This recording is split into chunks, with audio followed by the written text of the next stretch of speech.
Welcome to KRR kitchen. இன்றைக்கி நம்ம கிச்சனில் பார்க்க போகிற ரெசிபி பார்த்திங்கன்னா, உடல் சூட்டை குறைச்சி உடம்புக்கு குளிர்ச்சி தரக்கூடிய நல்ல ஒரு ஆரோக்கியமான பால் தான் பார்க்க போகிறோம். இன்றைக்கி நம்ம வெந்தய பால் எப்படி செய்கிறதுன்னு தான் பார்க்க போகிறோங்க.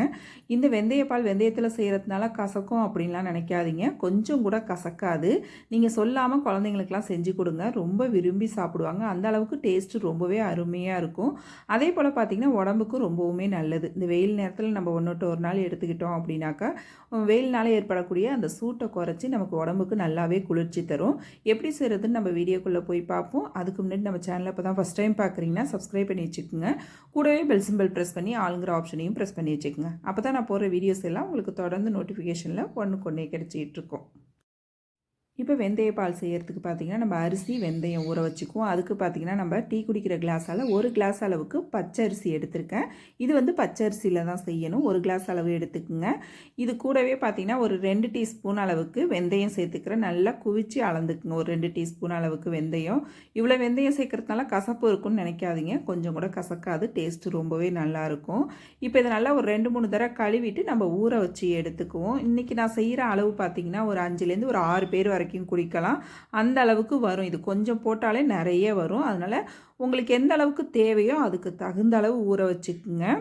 இப்போ இது நல்லா ஊறட்டும் ஒரு 5 மணி நேரத்துக்கு. அதுக்கப்புறம் எப்படி செய்கிறதுன்னு பார்ப்போம். இப்போ நம்ம ஊற வச்ச அரிசி வெந்தயம் பார்த்திங்கன்னா நல்லா ஊறி வந்துருச்சு. இப்போ இதை வந்து நம்ம மிக்ஸி ஜாரில் சேர்த்து நல்லா நைஸாக அரைச்சி எடுத்துக்குவோம். இந்த மாவு பார்த்திங்கன்னா நல்லா நைஸாக அரைச்சி எடுத்துக்கணும். இப்போ தண்ணிலாம் வடிச்சிட்டு நான் எடுத்துக்கிறேன். இந்த தண்ணியை வந்து நீங்கள் கீழே ஊற்றிட வேணாம். ஊற வச்ச தண்ணியை நம்ம அந்த தண்ணியே இதில் கொஞ்சம் கொஞ்சமாக சேர்த்து தேவையான அளவு சேர்த்து அரைச்சி எடுத்துக்கலாம். அப்பப்போ கொஞ்சம் கொஞ்சமாக விட்டு அரைச்சிக்குங்க. ஃபஸ்ட்டு எடுத்தோடனே நிறைய தண்ணி விட்டுட்டிங்கன்னா உங்களுக்கு சரியாக அரைப்பட்டு வராது. கொஞ்சமாக சேர்த்து அரைச்சிக்குங்க. இது கூடவே பார்த்திங்கன்னா 2 ஏலக்காயும் சேர்த்துக்கிறேன். இப்போ இதை அரைச்சிட்டு வந்து உங்களுக்கு காட்டுறேன். இப்போ பாருங்கள், மாவை அரைச்சி எடுத்துகிட்டு வந்துட்டேன். நல்லா நைஸாக அரைச்சிருக்கேன். இப்போ இதை வந்து ஒரு பாத்திரத்துக்கு மாற்றிக்குவோம். இந்த பால் செய்யறதுக்கு வந்து பார்த்திங்கன்னா நல்லா ஒரு அடி கனமான பாத்திரமாக எடுத்துக்குங்க. மிக்ஸி ஜார் கழுவிட்டு தண்ணியும் சேர்த்துக்கிறேன். இது கூடவே தண்ணி வந்து நல்லா 1 லிட்டர் அளவுக்கு நான் சேர்த்துக்கிறேன். தண்ணி கொஞ்சம் தாராளமாக சேர்த்துக்குங்க. இது நல்லா காய்ச்சும் போது நல்லா திக்காகி வரும்.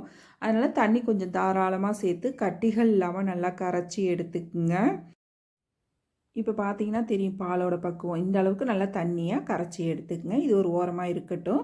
இப்போ பார்த்தீங்கன்னா இந்த பாலுக்கு தேவையான அளவு நம்ம வெல்லம் கரைச்சி எடுத்துக்குவோம். ஃபஸ்ட்டு இனிப்புக்கு தகுந்த அளவு நம்ம வந்து அரிசி எந்த டம்ளரால் நீங்கள் அளந்தீங்களோ அதே பாத்திரத்தால் ஒரு 1.5 டம்ளர் எடுத்துக்கிட்டிங்க அப்படின்னா உங்களுக்கு கரெக்டான இனிப்பாக இருக்கும்.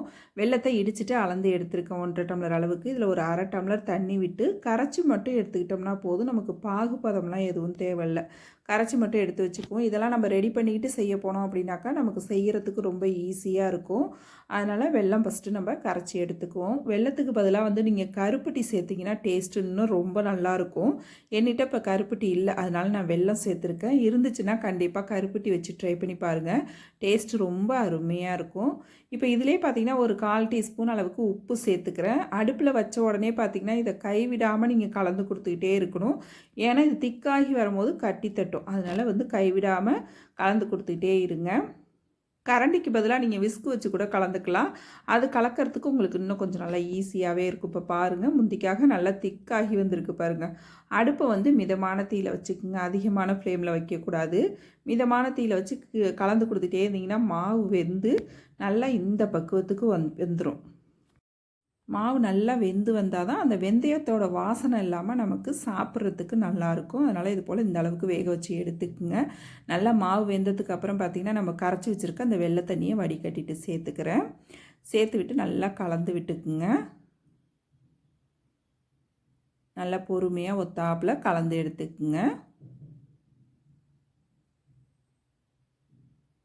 இப்போ வெல்லம் சேர்த்து நல்லா கலந்துக்கிட்டேன்.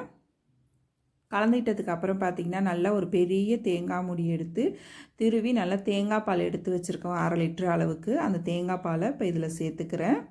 தேங்காய் பால் கொஞ்சம் அதிகமாக சேர்க்கும் போது குடிக்கிறதுக்கு நமக்கு டேஸ்ட்டு நல்லாயிருக்கும். தேங்காய் பால் சேர்க்கும் போது அடுப்பை வந்து சிம்மில் வச்சுக்குங்க. தேங்காய் பால் சேர்த்து நம்ம கொதிக்க விடக்கூடாது. நல்லா லைட்டாக கலந்து கொடுங்க. நல்லா தண்ணி உங்களுக்கு ரொம்ப திக்காக இருக்கிற மாதிரி இருந்ததுன்னா கொஞ்சம் வெதுவெதுப்பான தண்ணி கூட இது கூட சேர்த்துக்கலாம். நீங்கள் கலந்து பால் நல்லா குடிக்கிற பக்குவத்துக்கு இது போல் கலந்து எடுத்துக்குங்க. நான் தேங்காய் பால் மட்டும்தான் சேர்த்தேன், கரெக்டாக இருக்குது. நல்லா கலந்து விட்டுருங்க. கலந்து விட்டு லைட்டாக சூடு ஏறி வரும். அந்த டைமில் வந்து அடுப்பை ஆஃப் பண்ணிடணும். நீங்கள் கொதிக்க விடக்கூடாது. தேங்காய் பால் சேர்த்து கொதிக்க விட்டீங்க அப்படின்னா டேஸ்ட்டு மாதிரி நமக்கு குடிக்க அந்த அளவுக்கு நல்லா இருக்காது. அதனால் ஒரு லைட்டாக சூடு ஏறி வரும்போது அடுப்பை ஆஃப் பண்ணிவிடுங்க.